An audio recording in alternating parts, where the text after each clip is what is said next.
Hi, welcome to Beyond the Game. I'm Samantha Johnson. Here's what's coming up on the show. Leicester City pull off the impossible yet again. Do the Foxes dare to dream and go on to win the Champions League? Is the dream over, or is the story just getting started? We look at Israel's run at the World Baseball Classic. And some call it a sport and some don't. The Drone Racing Championship kicks off in Istanbul, and we speak to the organisers ahead of the competition.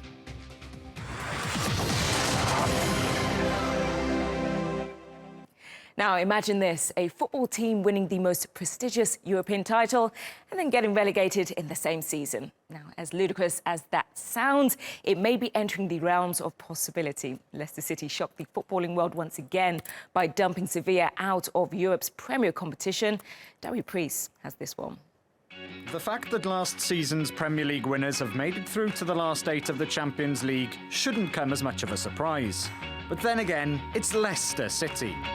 Not many would have backed the Foxes, with a caretaker manager in charge of his first European game, to outfox one of Europe's footballing giants. In a cup tie of this stature against one of the best teams, in my opinion, in Europe, we needed to make sure that we kept a cool heads, but we also needed to show that competitive edge.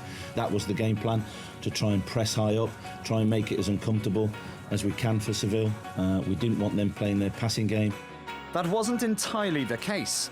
Sevilla managed to complete more than 3 times the amount of passes than the men in blue, with almost 70% of possession. But with a 2-goal lead before the hour mark and a roaring King Power Stadium, Leicester were in control. The performance was fantastic, the result was fantastic, and the occasion was fantastic. That was the main thing. The fans turned up, they made the atmosphere. We put on a show on the pitch, and everything just clicked tonight. But it wasn't all plain sailing. Jamie Vardy will now face a fair bit of scrutiny after appearing to fake a headbutt from Sevilla's Samir Nasri, who was then shown a second yellow card. Sevilla then had a chance to level the tie with 10 minutes to go, but Kasper Schmeichel proved once again to be the hero in front of goal by saving his second penalty over both legs. Even when we were one man down with the sending off, we tried really hard to get back into it. But it became a really tall order after missing the penalty. Then the real desire to qualify for the next stage is gone. Leicester may be one of the more unpredictable clubs, but there's no doubting that they feel that they belong among Europe's elite.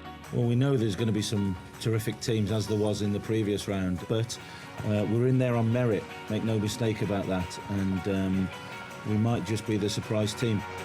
They may still be hovering above Premier League relegation, but with a spot in the Champions League quarter-finals, there's plenty for them to celebrate.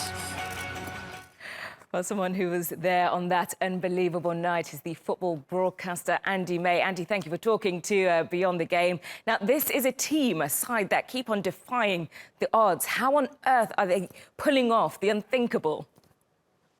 Well, I think in terms of what's happened in the last few weeks, it's quite simply Claudio Ranieri's left and Craig Shakespeare has taken over, and it's certainly worked. The morale has definitely picked up among the team. The stats prove that Leicester are running more, they're winning more tackles, they're making more tackles. So the change from the owners, as controversial as it was, and I was somebody who disagreed with getting rid of Claudio after what was the incredible sports story, it's worked, hasn't it? What the ties have decided to do has now been a success, certainly in the short term, obviously long term wise. And I know you said at the start of the show, Leicester could win the Champions League and be relegated. Leicester could definitely be relegated. That's still a possibility. We'll have to see what happens long term, but short term, you have to say fair play. They've made the correct decision. Yeah, exactly. Oh, well, you were there, pitch side last night. Can you tell me what the atmosphere was like on that historic night after that brilliant win?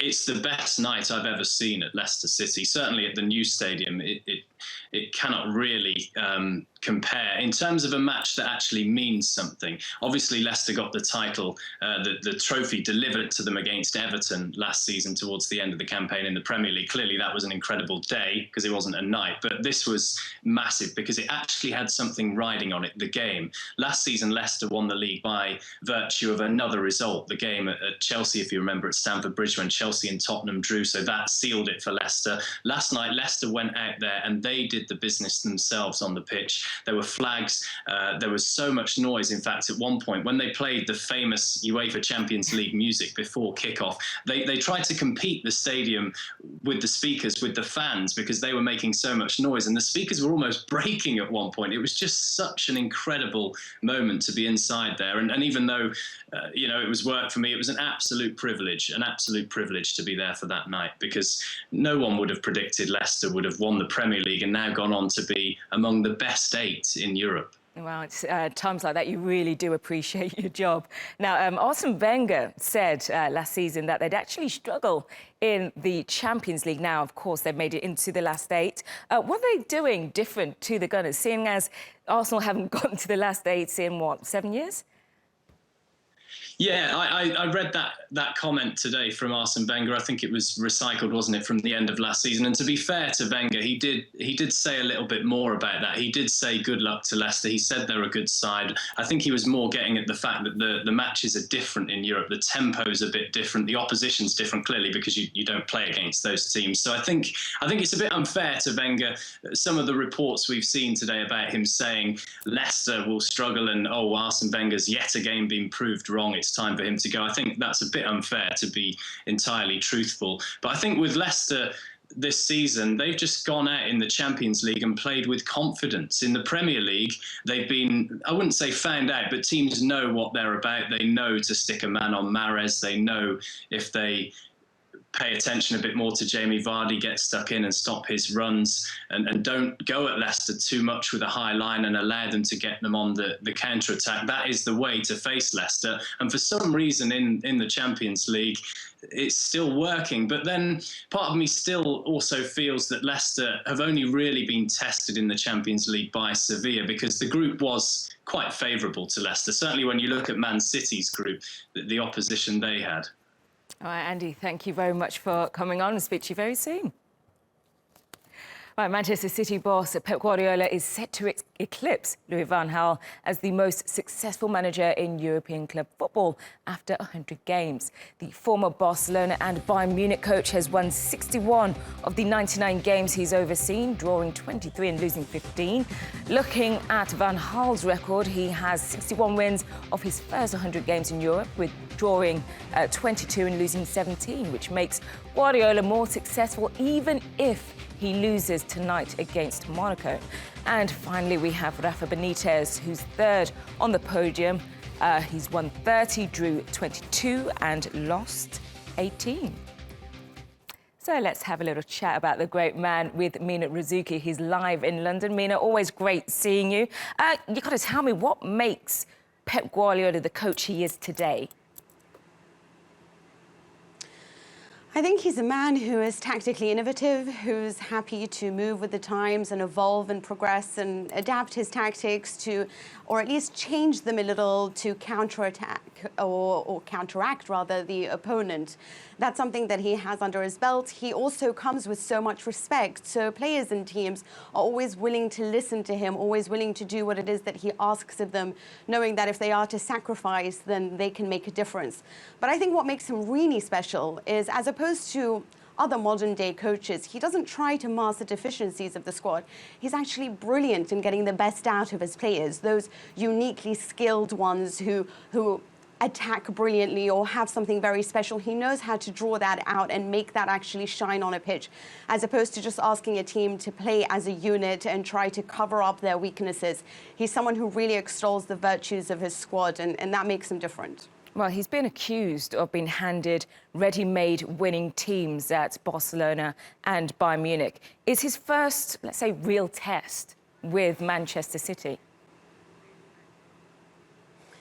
Yes, you'd have to say so, and you kind of understand the criticism, if we are to be honest. We talk about him being, this wonderful coach, but he was in charge of sides that already have a winning mentality, like you said, who also have the funds to cannibalize their own leagues and other ones to bring in the best players, the most intelligent ones who can adapt to his ideals, who can try to interpret his vision very well. And that gives him the upper hand and the ability to play the type of football that he looks to play, a winning style of football. Manchester City is a whole package, a different one altogether.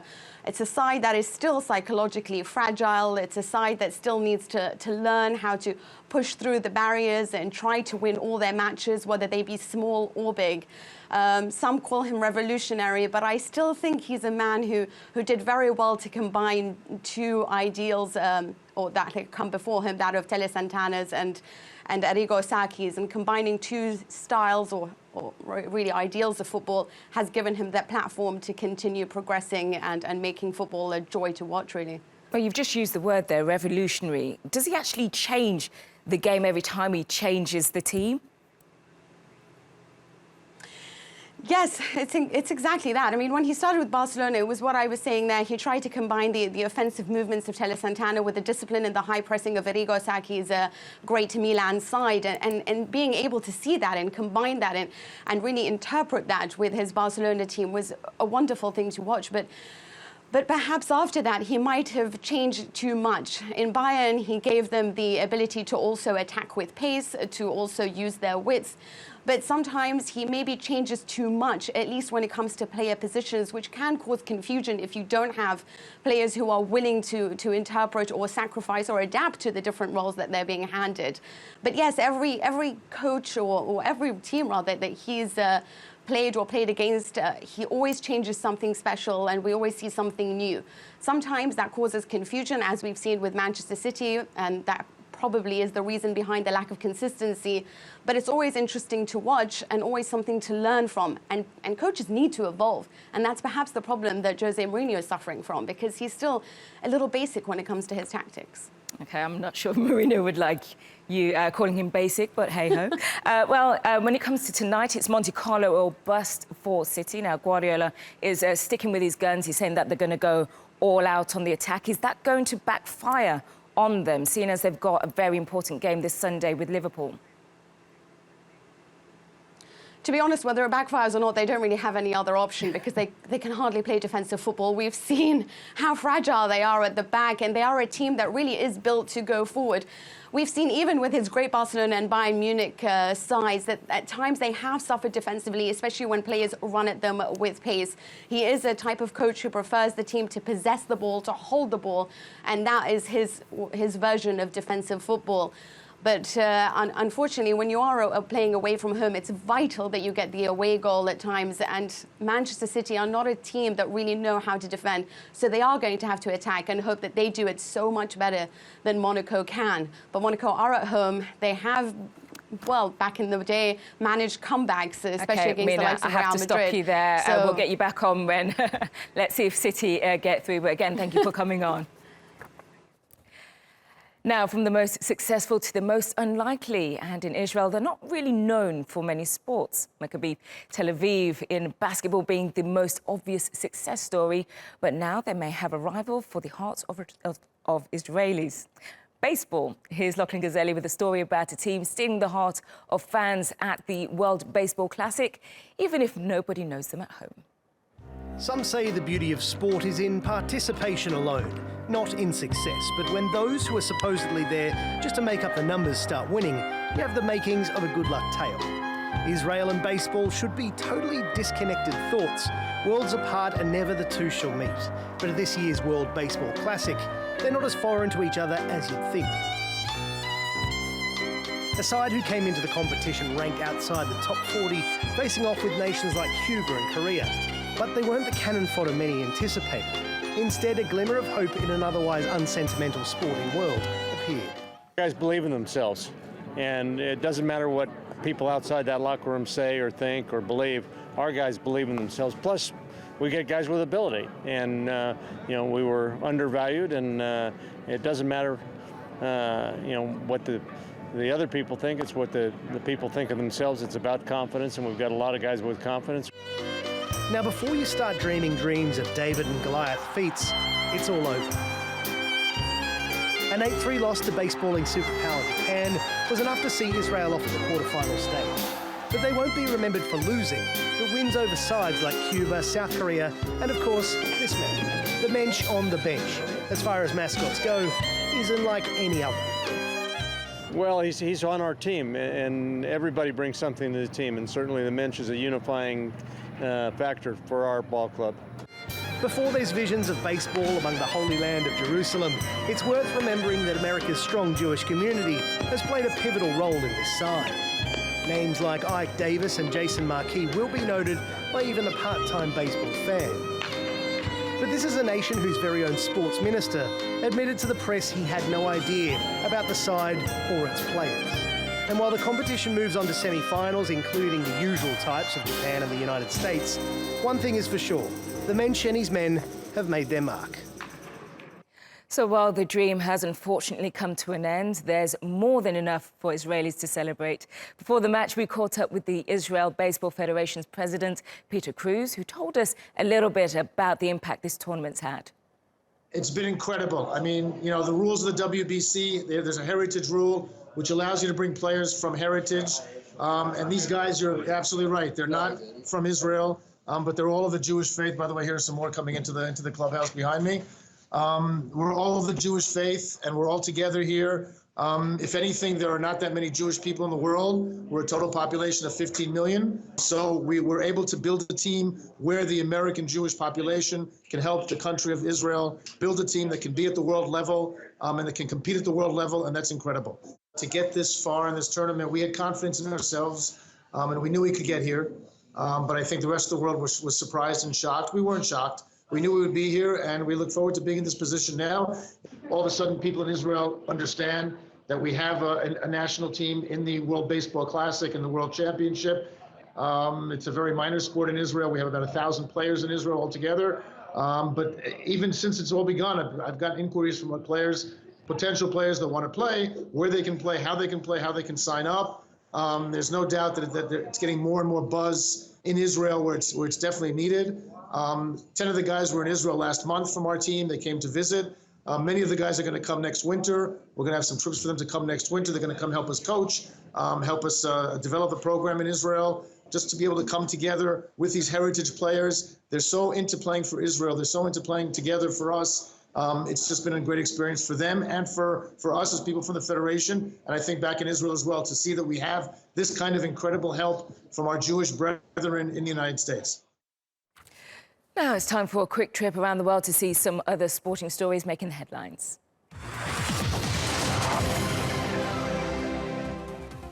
Shashank Manohar has resigned as the chairman of the International Cricket Council, citing personal reasons, just 8 months into the role. The 59-year-old was elected as the body's first independent chairman on a 2-year term and had previously sought to reduce power of the Big Three. Over in China, Shanghai remained Group F leaders with a 3-2 win over Urawa Reds in the AFC Champions League. The win boosts their lead in the table to 9 points, while Urawa remain second on 6 points. And Mitch Seavey won his third Iditarod Trail Sled Dog race in Alaska, becoming the oldest, fastest musher to champion at the age of 57 and set a time record of 8 days, 3 hours, 40 minutes and 13 seconds.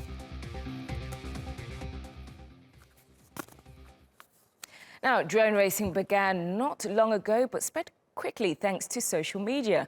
The goal is simple: complete the course faster and collect more points than your opponents. It's like Star Wars looking like races. Well, it's Star Wars looking like races. Some call it the sport of the future. So take a look.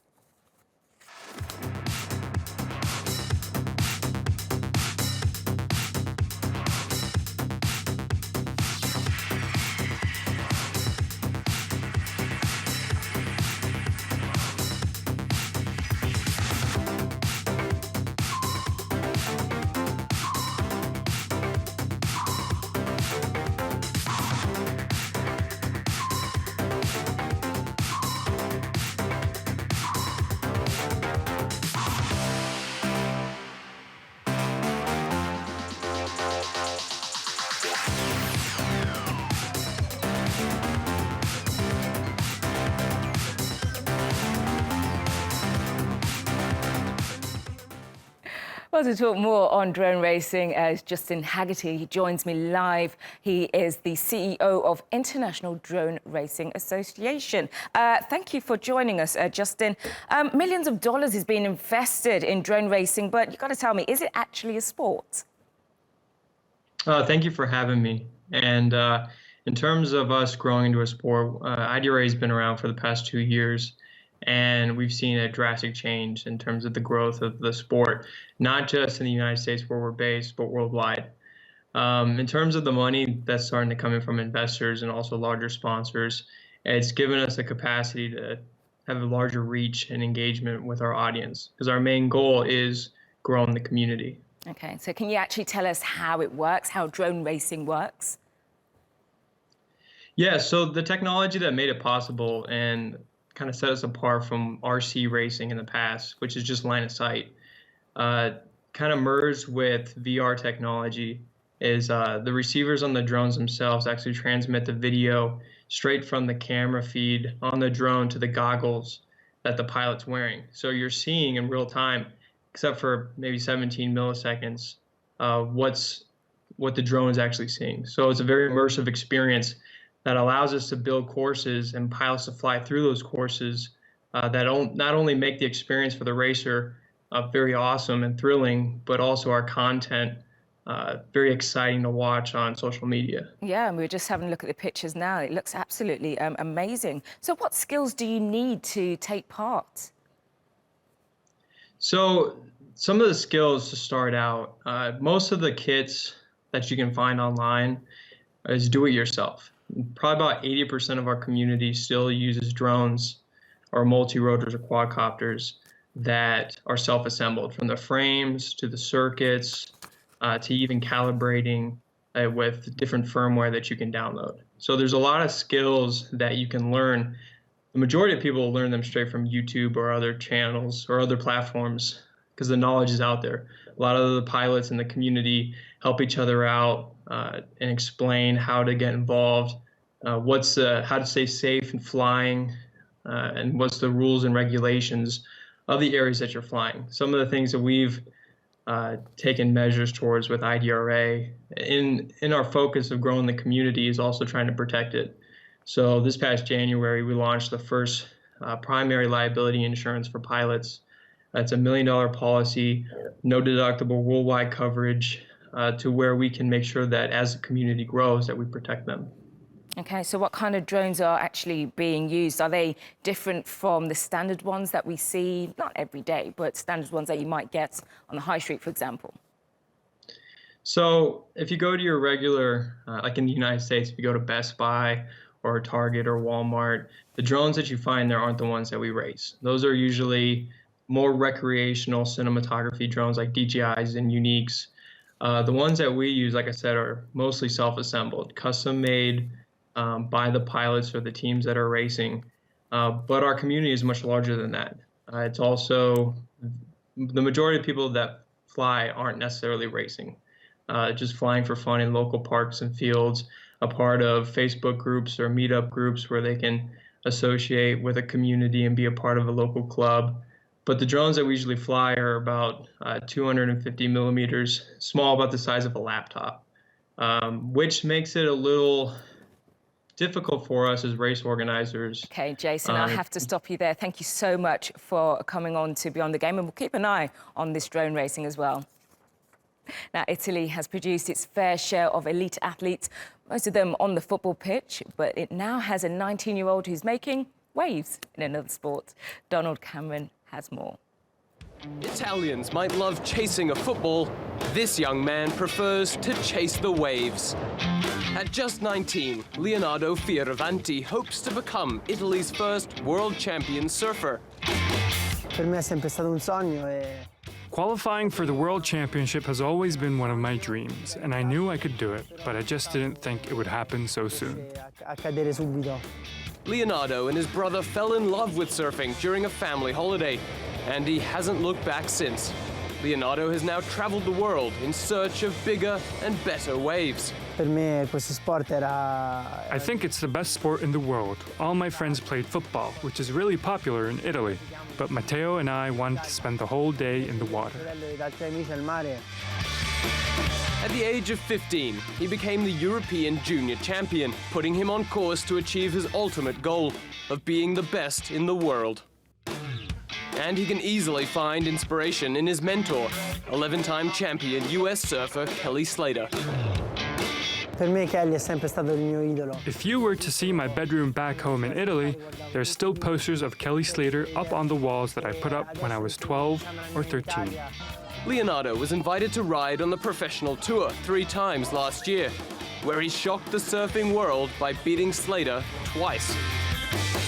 And with his first full season still ahead of him, the Italian is more than ready to turn a few tides. Well, that's it for today on this edition of Beyond the Game. Thank you very much for watching. I'll catch you next time. Bye.